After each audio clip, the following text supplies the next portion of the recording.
So we got a couple things. We've got this Defense Matrix initiative. No, this is the Chengdu Hunters confirmation tweet that they kind of don't exist as a team anymore. I mean, I guess they technically do. Let's see. Ahead of our season start, we wanted to share with the community that Chengdu Hunters are not included in today's schedule announcement as they continue to contemplate the further direction of their team. We'll update the community further when they have more information to share. The upcoming spring tournament or spring knockout stage, there will now be 6 Overwatch League teams in the East region, and they will be accompanied by 6 qualified contenders teams. Both regions of the Overwatch League will still begin the season next week. We are excited to announce our season schedule is now live. We look forward to celebrating past Overwatch 2 players in the world with you all. Yeah, I mean, well, it was kind of hard for them to have a team because the office, the team just shut the doors. So like, I don't know, like, is there one of their old social media manager confirmed this like 4 months ago and said, yeah, they kind of just shut the doors and closed. So no clue what's going on over there. Anyways, then there's this matchmaking update. There's this thing from Alec Dawson talking about Lifeweaver changes. And then we have Aaron Keller's Lifeweaver Growth and Balance, which came out today. Director's take, Lifeweaver's Growth and Balance. Lifeweaver came out last week and landed with quite a splash. There was a lot of conversation about his abilities, his background, and let's be honest here, his hotness. Don't change, Aaron.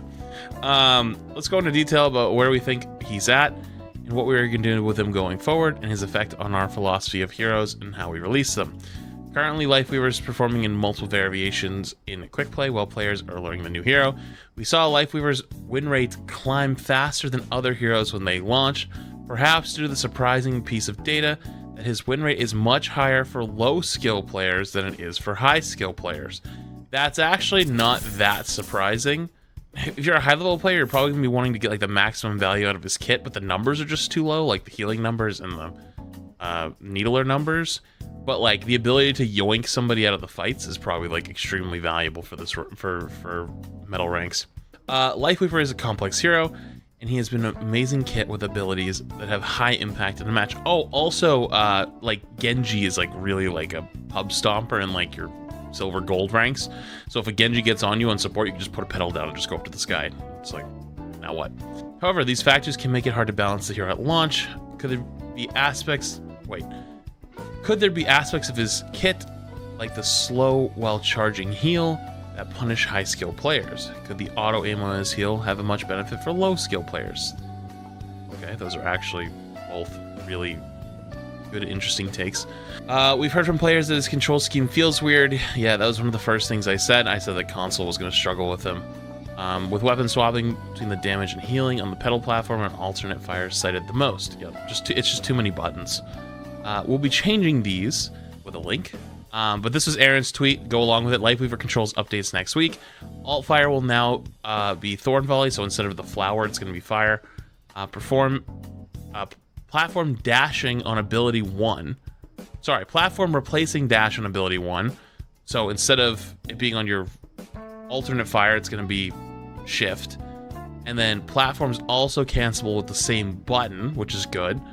And then dash removed or move to double jump. That was what I said. I said that making it very much like Hanzo double jump would probably make it feel very intuitive and take away more buttons. And so you can actually use the character on a controller and it doesn't feel as clunky. Auto reload of Thorns slowed to compensate 1 of 2. And then this will become the new default with options to use the old style. Details on coming balance changes for Lifeweaver will be posted later this week by our lead hero designer, Alec Dawson. So then let's go over to Alec Dawson's tweet, which is the updates coming on 4/25, which is in 4 days from now. Healing Blossom ammo goes up to 20 from 12. That's a massive change. Slow during charge now kicks in 1 second after fully charging. So what that means is, so right now as you charged it, you would move 25% slower. Now it won't kick in until you've held it for a second. That makes it so that if you're like a high rank player and you're like constantly keeping high uptime, high APM, lots of constantly doing movements, doing abilities, you won't get punished. But if you sit there and just have it charged, like waiting to burst somebody, you'll move slower, which is actually really kind of a good change. Thorn Volley, spread is tightened. That's actually a pretty good change because it doesn't do a whole lot of damage. Tree of Life, health up to 1,200 from 1,000. I don't think the tree needed any buffs. Per pulse healing up to 75 from 50. Oh boy, I don't think the tree needed the healing. His left click and his, oh god. But Parting Gift gets removed, which is very interesting. 20 ammo seems like a lot to you? Yeah, that is a massive change, to be honest. This is already a pretty big buff. How do I put this? The problem with him is his numbers are too low. I made that prediction in my first Lifeweaver video, is that his numbers were just really low. But now the numbers are coming up, and his utility is still up. So like he had like really low numbers and really high utility, and now they're just like bringing that one up, which is fine. I'm totally fine with that for a little while. But you do got to be a little careful because it's 65 healing is not a lot, but like the ammo buff is pretty big, and that's a lot of ammo. You never really have to worry. But I also kind of think that, at least when I've played him so far, like since the healing changes and whatnot, it's actually just like you basically just heal bot the entire time. But if his numbers were higher, then it's like, would you need to heal bot all the time? Probably not. But then he has so much utility. I don't know. There's a lot of things to think about there. I'm gonna wait and see this one, but I'm a little uh-oh'd with changing these, but I wanted to give a little context on how we ended up with this scheme. When we first began working on Lifeweaver, the idea to create a support hero that spent most of their time healing, need little aiming skill to heal. Okay, so I think maybe like a Kiriko healing, Mercy healing, Moira healing type of deal, and brought transformational abilities to the battlefield. Take, for instance, the weapon swap. Early in the development, his weapons felt a lot less effective than it is today. Wow. But steadily over time, it was tweaked in a number of ways, that ultimately led to the Thorn Volley that you see today. Honestly, the Thorn Volley is not even as strong as I thought it was going to be.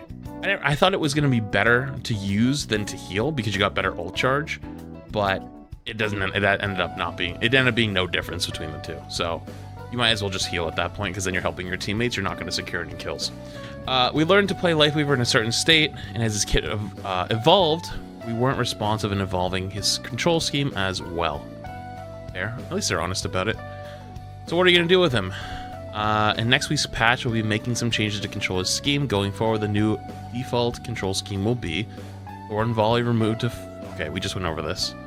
And the passive reload will be slowed for the weapon that Lifeweaver isn't currently using. That's fine. Players will still have the option to use his original control scheme. There's no reason to. There's also making some changes with Lifeweaver's abilities. The slow effect on Lifeweaver's heal will only be applied for a short time after it's charged. So if you, this is actually crazy. Like, this is gonna punish you if you're trying to like pre-heal or you try to like have your burst ready before a fight. But if you're like constant uptiming in a fight, that's actually really good. It doesn't slow you down. I think this is a very unique but very good change. Tree of Life will see more. I don't think the Tree of Life needed any more buffs. Parting Gift removed. I don't know how I feel about Parting Gift being removed.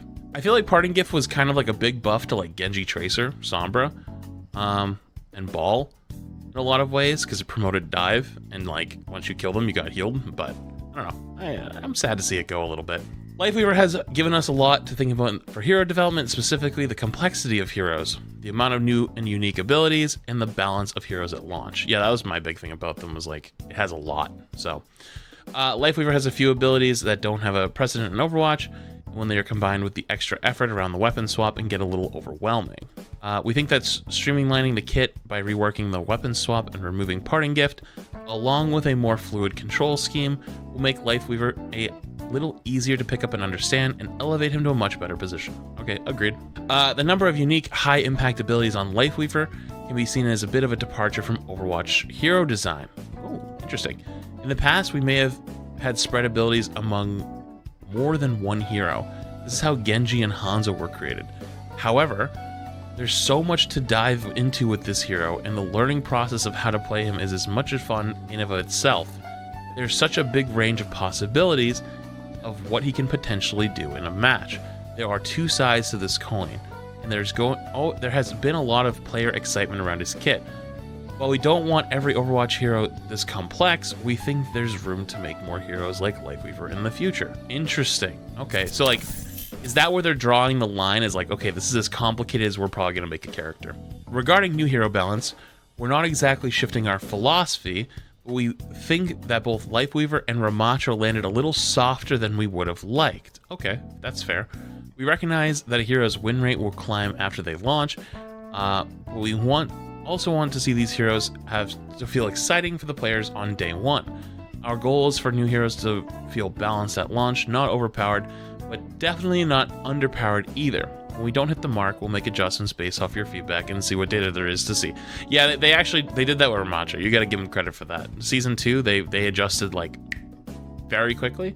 I remember I was actually one of the few people that was like, hey, like this is actually really good. They're working fast, and most people were still really angry at the time, which is kind of hilarious because now it's like the opposite. I understand the sentiment is they don't want to release overpowered, broken characters, but they also want you to have fun on them. So if it ends up being like Ramattra, where we get a season of Lifeweaver, so be it. I hope you're all enjoying Lifeweaver. I can't wait to see what else is coming in season 4 and beyond to see you in game. All right, that was a pretty good update. I always like Aaron's. Aaron's updates definitely hit the best. He's well-spoken, well-written, I guess, same thing in this case. Always insightful, so, good stuff. We're working backwards. This came out yesterday.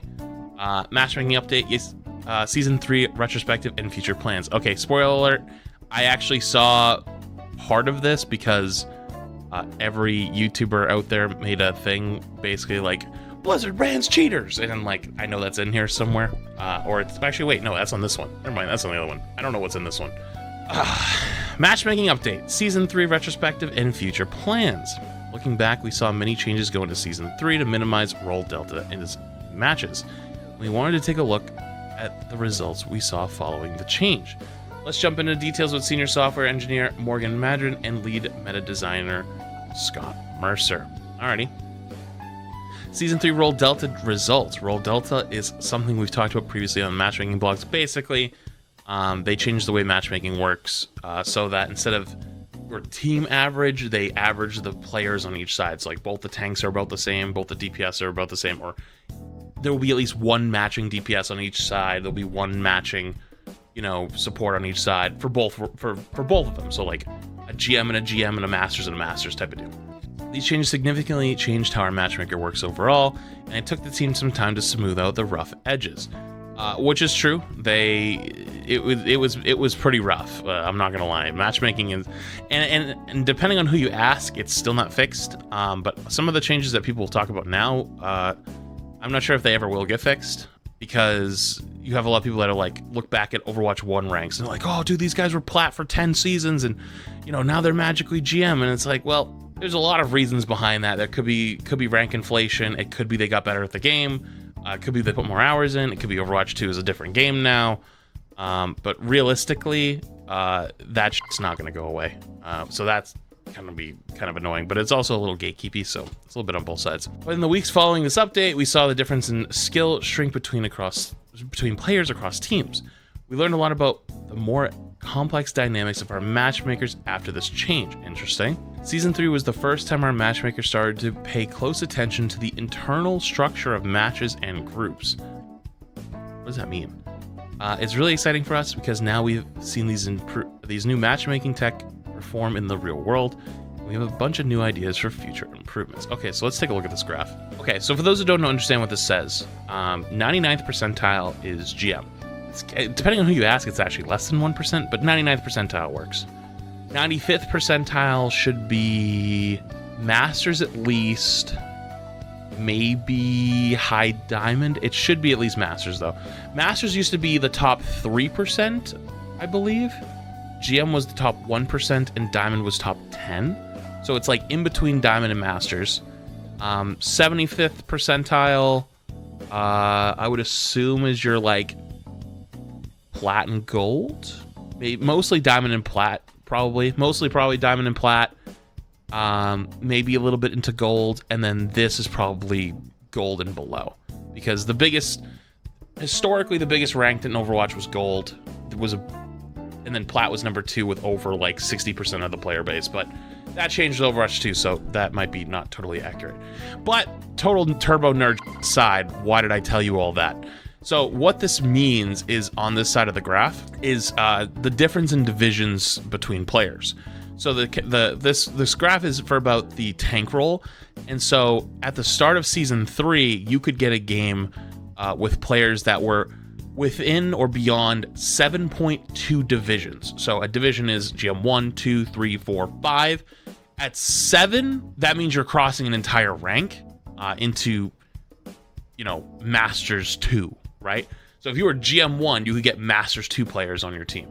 And then you also had the reset as well. So like you had the reset happen. So like their MMR was still Masters, but their rank showed Plat or Diamond. So you had GM players getting in games with people that they're Plat, what the hell? These players suck. And that worked its way all the way down the ladder. So like if you were in the Masters Diamond range, you could have people that were a whole rank below you. And it didn't really happen that much in the lower, your low Plat goal area. But point is, the right side of the graph is throughout the season and into season 4, they brought it down to within 3 divisions. So that's a major difference. It means the matches are a lot tighter.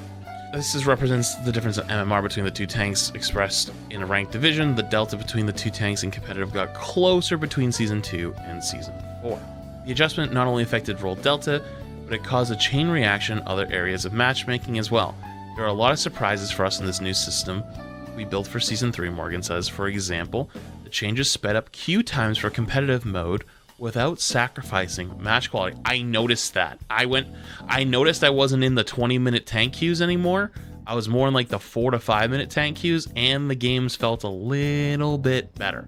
So definitely made some improvements from Season 3 to Season 4, matchmaking wise. You're never gonna get a perfect game. Like, people always screaming like, "Oh, I get so and so players in my team." Yeah, you queue at 3 in the morning. Like, game's not gonna sit there for 4 hours trying to find you a game. At some point, it's gotta say, we gotta throw somebody in there.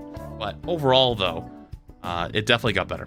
Or continues, we saw some issues regarding high MMR match quality and longer queue times for parties. So for groups, yeah. This was a rockier change than we would have liked, and we were taking steps to ensure that future changes will be rolled out more slowly to prevent major disruptions like these. Matchmaking is incredibly dynamic. We simulate our changes extensively before pushing them to live, but you can't always anticipate some of the knock-on effects of a large change or the larger changes we make. True. Narrowing the MMR change. Another goal for our matchmaking adjustments is to form matches with a narrower range of MMRs, says Morgan. This is a difficult change to take on, as well as the way we narrow the MMR range without worsening the queue times is to make our matchmaking smarter in every way. We need to adjust how we place large groups together in matches, meaning that we may hold some parties in queue a bit longer to ensure matches that have a similar group together. I'm about to start some evil propaganda. Basically, in GM Plus, we're not allowed to stack. There's been a million reasons. People say, ruin solo queue experience. People can, VPN to Australia at 4 in the morning and basically boost it to rank 1. The infamous NYXL 4 stack. I've heard it all. But I am ready. I am giving up the fights. I am done. I am not asking for stacking anymore. It's over. I yield. I give up to my greater overlords. You have won. But let's not treat anybody differently. Now let's if the matchmaker is so bad at making groups that basically playing as parties ruins the matchmaker, why don't we just make the solo duo queue role for everybody? Because if it makes the matchmaking so much better in the high elo play, why not just apply the rule to everybody, and that way everyone's games will be better? Rules for thee, for not for me? No, we're gonna all get in this together. We're gonna all be in this together. If you're a solo queue player, guess what? You're gonna have better games now. Yeah, you play with your friends. Yeah, I don't care about you. Nobody cares about you. Sorry, man. You're an Overwatch player. You're not supposed to have friends. But come join us. Solo queue, duo queue only. It'll make the MMR ranges much easier. There's a bunch of little details to get right too. For example, ensuring we improve how role combinations get prioritized to make matches for large groups. See, there's so many things. There's so many things. We can make it easier. Finally, we need to be able to accurately predict future state of queue and use that prediction to know whether or not it's okay to make a match. and whether we prefer to hold some players in queue a little bit longer to find a better match. You know, matches could be a lot easier for everybody to find if just there was no stacking. Only solo queue, duo queue for everybody. It'd be that much easier, right? For competitive ratings, our major goal is faster calibration and reducing the total uncertainty in the system, says Morgan. Uncertainty here refers to how confident the matchmaking system is regarding your MMR. This is one reason we sometimes see new players jump around or skip skill tiers. This is actually why people that are like hard stuck bronze make a new account and then they're like gold and they're like, see, I've been gold this whole time. I'm actually a gold player.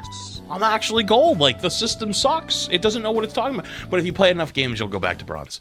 All new players start a bronze MMR, but not every new player is going to be bronze. Wait, that's interesting. All new players start bronze MMR. No shit. As the system learns more about your skill and shapes your MMR, those players might jump to different levels quickly. Smells a smurf detection. One challenge is understanding individual players over time. To do this, we're asking ourselves how we can quickly and accurately gauge a new player or a player returning after months or years of inactivity, Morgan explains. We also considered how much better a player can realistically be from role to role, and how quickly a player can improve over time. Finally, we think about how much a player's individual performance varies naturally from day to day or in specific circumstances like solo queuing or being in a group. Another challenge is learning about the dynamic of the population of players as a whole. How much does the average skill level of the population change depending on the time of day or over the course of the day? Oh my god, this is actually such a community theory. It's like, you ever heard the theory like don't play games on the weekend? You know what I'm talking about? Like, you don't play during the weekend, you don't play late at night. You know what I mean? Like, there's all these like little niche rules that players have. So they're basically like, you know, things do change over the course of the day. I can actually give you a high level example. Ready?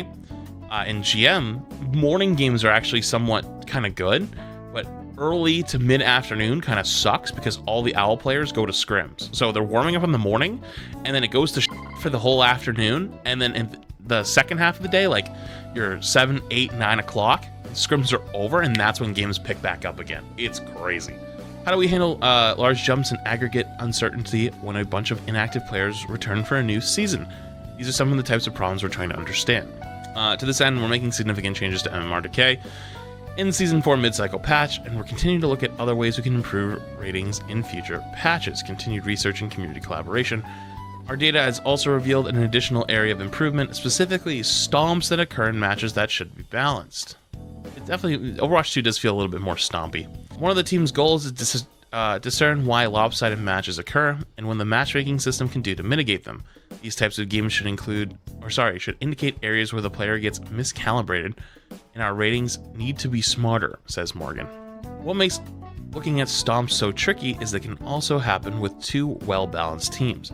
Really great ultimate, a key pick, or a few lucky critical shots can make a huge different impact in the game of Overwatch, says Scott. Yeah, true. And you know what this probably makes the most impact? When you lose 2 fights in a row and your teammates go, yeah, no, GG, game over. Like, well, their Widow got to pick the first fight and then got to pick the second fight. If we don't die the third fight, it's winnable. It's like, nope, GG. Oh, okay, so fair enough. Part of what we're currently researching are indicators or measures that can show how close or stoppable actual matches are in-game. Those measures are really important for long-term improvements because it gives us much more precise angles to look at when assessing new changes, Morgan explains. Also, they can't account for little Jimmy getting upset in a game. I'm kind of memeing when I say that. As we researched these types of matches and what caused them, we saw there were backfills occurring that were really bad fit for the match, leading to a predictably one-sided match. Wait, so like backfills like quick play? Interesting.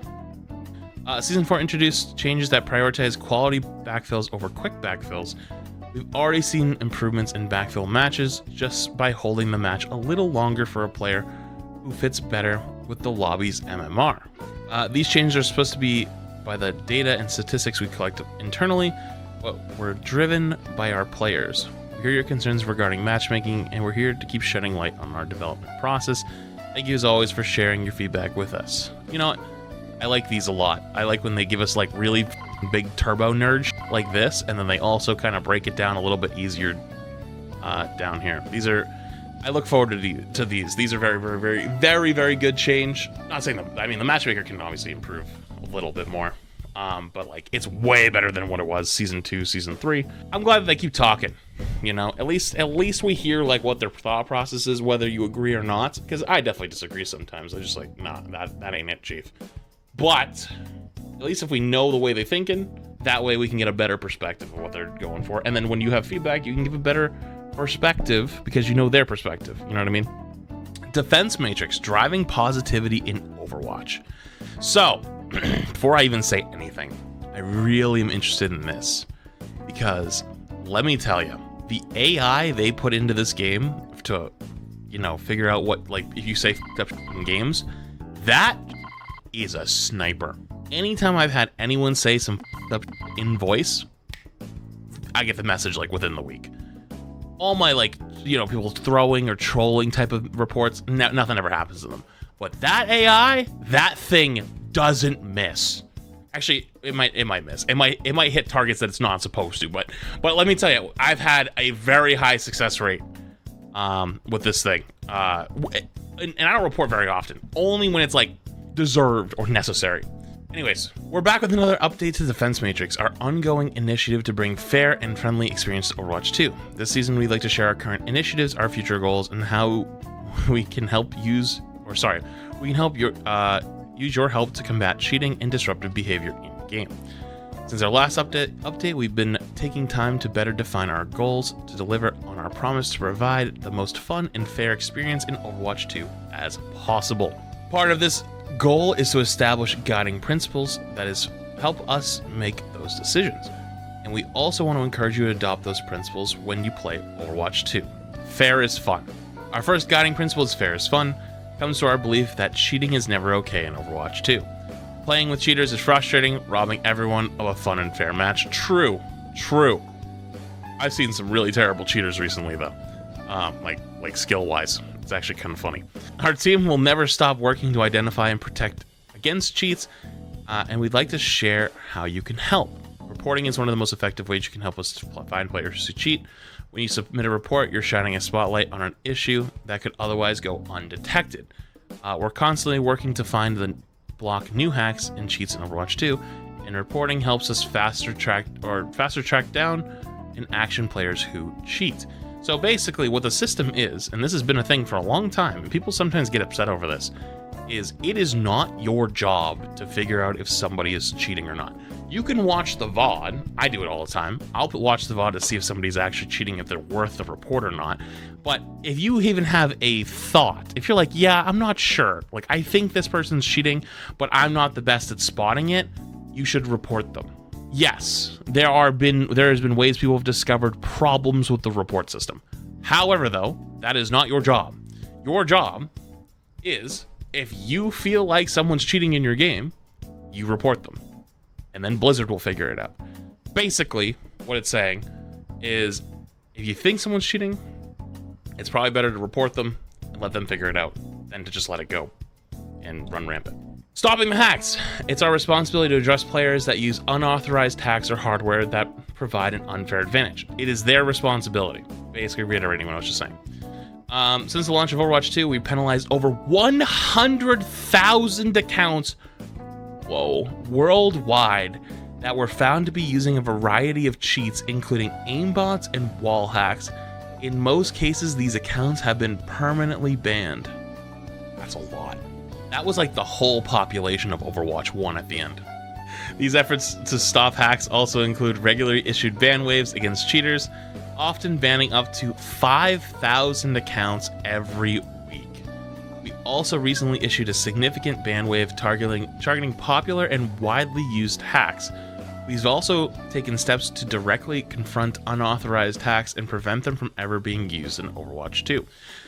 Although these are the recent steps we've taken to tackle cheating, our efforts to stop cheating are ongoing and evolving. Yeah, they can't really say a whole lot more than this. Like, they can't go in and like say like, oh, this is how we're doing it. Like, that would probably compromise them.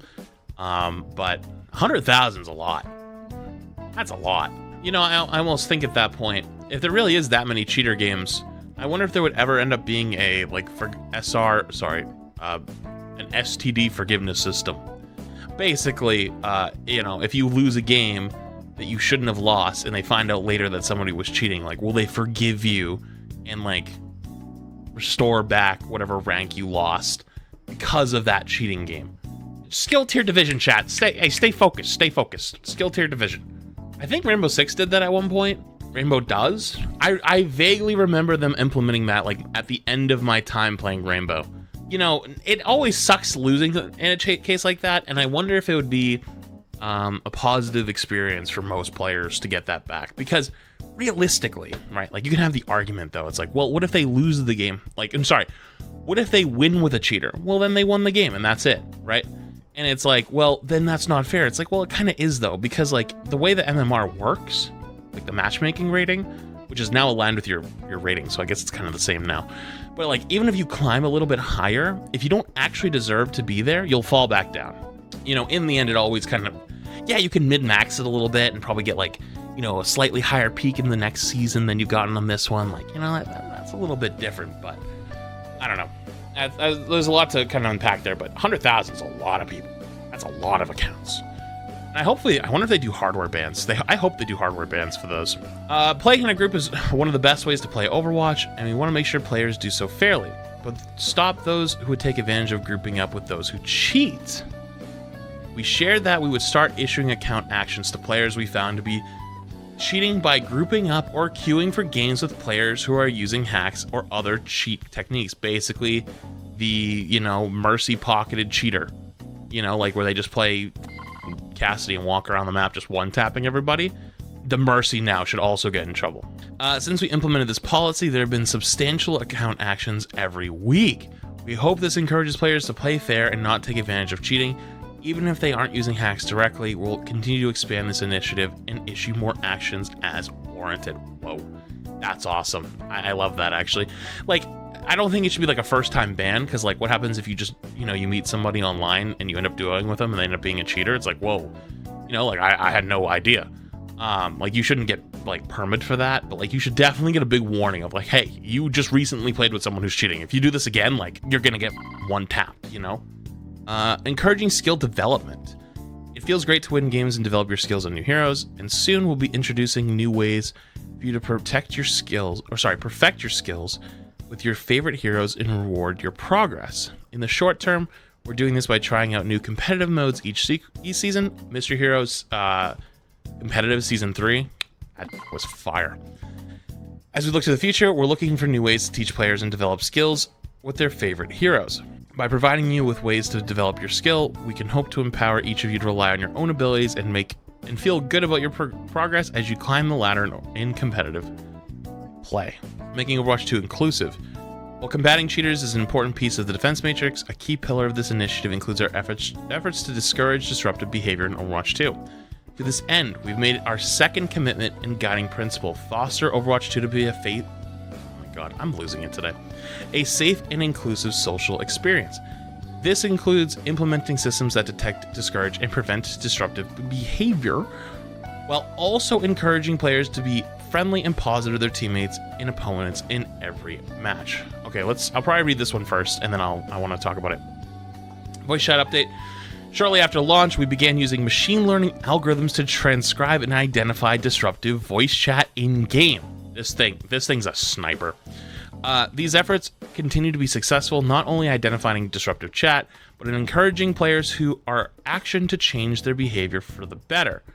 Oh, so like, okay, actually I like that. So it's not like you're getting banhammered the first time. It's like they're trying to like correct your behavior slowly, which is kind of, you know, it's kind of nice. You know, like I do think that some things should definitely be hit harder than others, but you know, giving people second chances is always not a bad thing either, most of the time.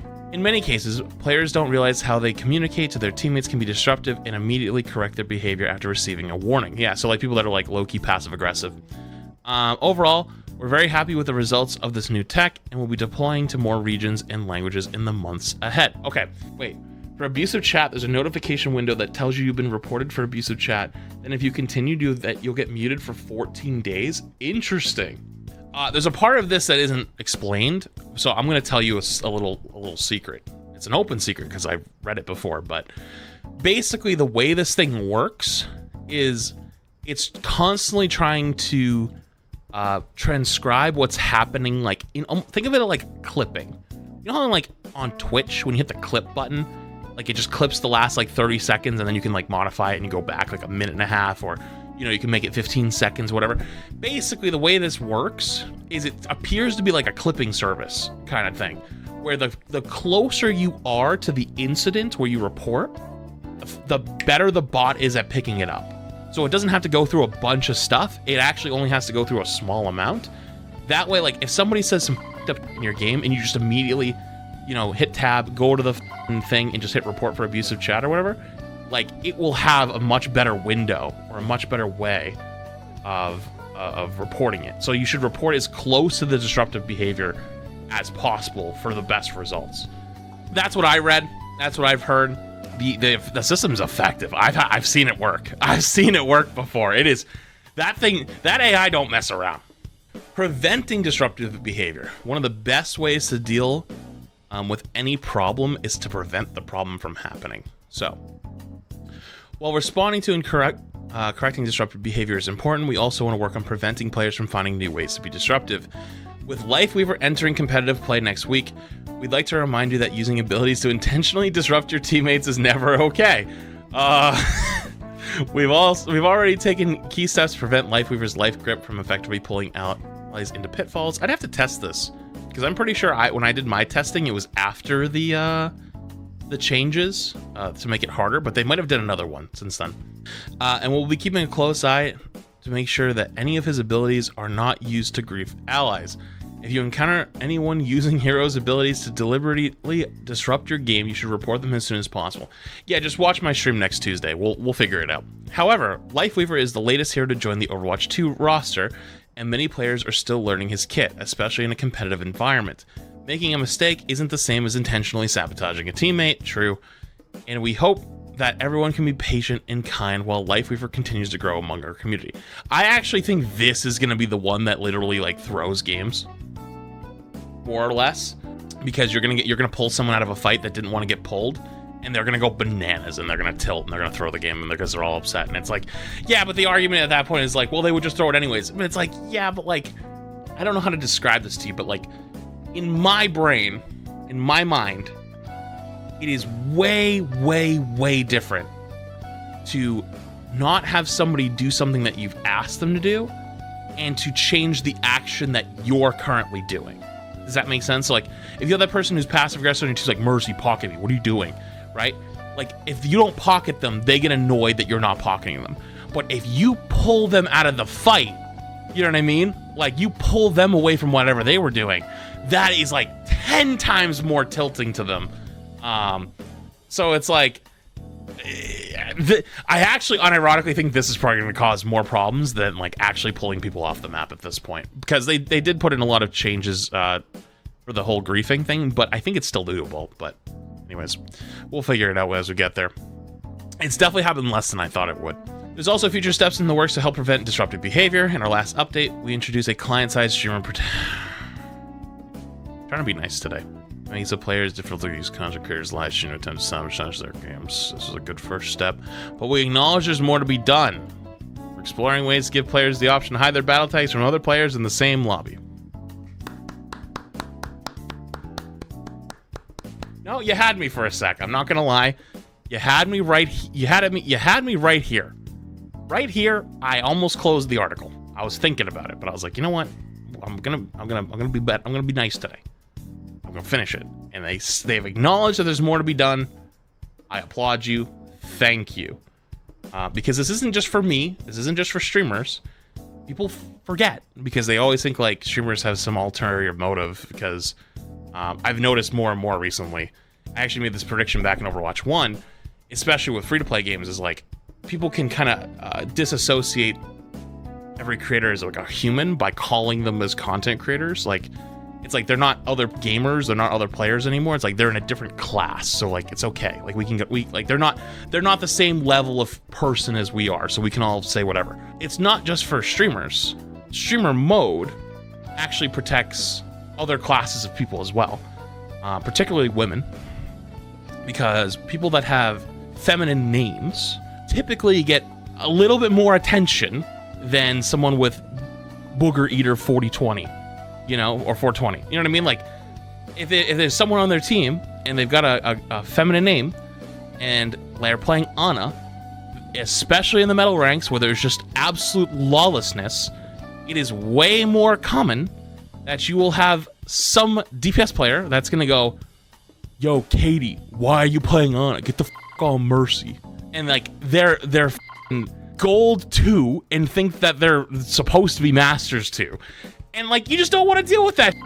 And some people's answer is like, well, just change your name. Well, what if you don't want to change your name? What if you like your name as Katie? That's what your name is in game, and that's what you wanted to keep it as. You shouldn't have to change your name just because someone in voice wants to be an ass. That's it. So that's why streamer mode is important, because it's not just for the very small amount of creators. It's for other classes of people as well that it can also protect. So, anyways, mute the dude? No, not the point.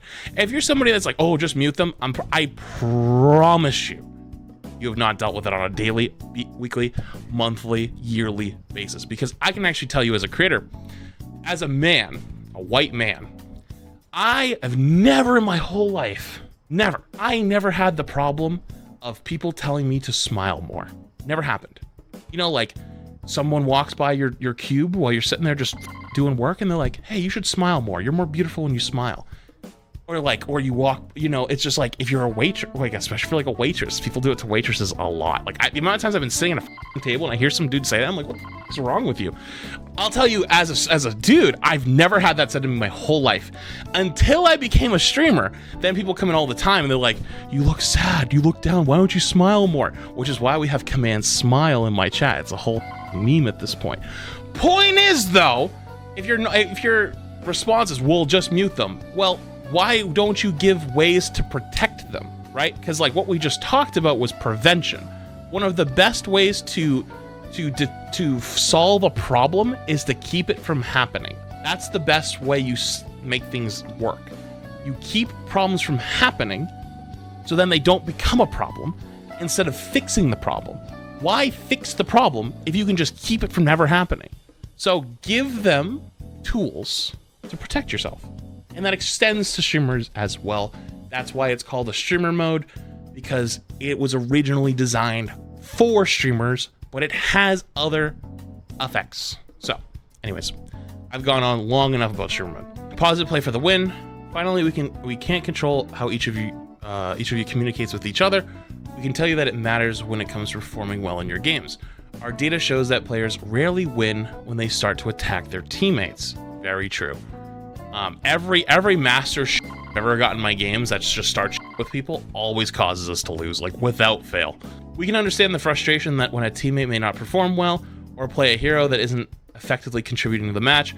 While it's always a good idea to encourage ideas and strategies with your teammates, it's not effective to put them down. The one consistent factor is every match you play will always be yourself, so always remember to think about how you can positively contribute to the match. Real and true. Actually real and true. Discovering ways to turn disadvantages into game-winning strategies. It may not necessarily work for every match, but you'll always have something to gain when you do. True. That is actually really true. And I think there's a lot of people, myself included, that should always remember that, because that's actually some wise words. Your reporting matters. We want to close this update with another reminder to encourage you to report. We also want to acknowledge that there is a bug that impacted a portion of our community from receiving notifications when a report they filed led to a corrective action for a disruptive player. Interesting. We've since fixed this bug, and you should receive a notification when your reports result in disciplinary actions. This is actually a complaint I recently had with Blizzard, is I felt like there was a lot of people that I'd kind of reported that nothing ever happened to them. But it turns out stuff might have. I just didn't get the notification, which is crazy. So that's actually kind of cool, because, like, getting that notification gives you more faith that the system works. Even if you haven't seen a notification from your report may have contributed to an action that helps us better understand when new disruptive behavior emerges in Overwatch 2. is now easier than ever to file a report. You just identify the 4 major categories and then choose a specific reason for that report. You can still provide additional information, which helps us identify the problems from the disruptive player as well. We'll have more to share as we continue to push for more positive player experience in Overwatch 2. This is a never-ending goal, and we'll continue to work and develop our systems, rules, and gameplay to foster a safe, fair, and fun experience. That's actually a very interesting ending statement, because that's true. It's never going to be enough, ever. There always will be ways to improve, and I don't think there's any reason not to be criticism or to critique things that they do, or holding to a higher standard things. But that also doesn't mean that all the progress they made has been not discarded. What's the word? Like basically, yeah, that other work doesn't matter because you haven't done this. I don't know what the word is at this point. My brain's fried. Anyways, though, thanks to all of you for helping Overwatch 2 become a welcoming place and everyone to play together. Disregarded? Yeah, disregarded. Thank you. Anyways, though, this is actually a nice read. I liked this one. These are actually kind of juicy, and I enjoy them. So, log.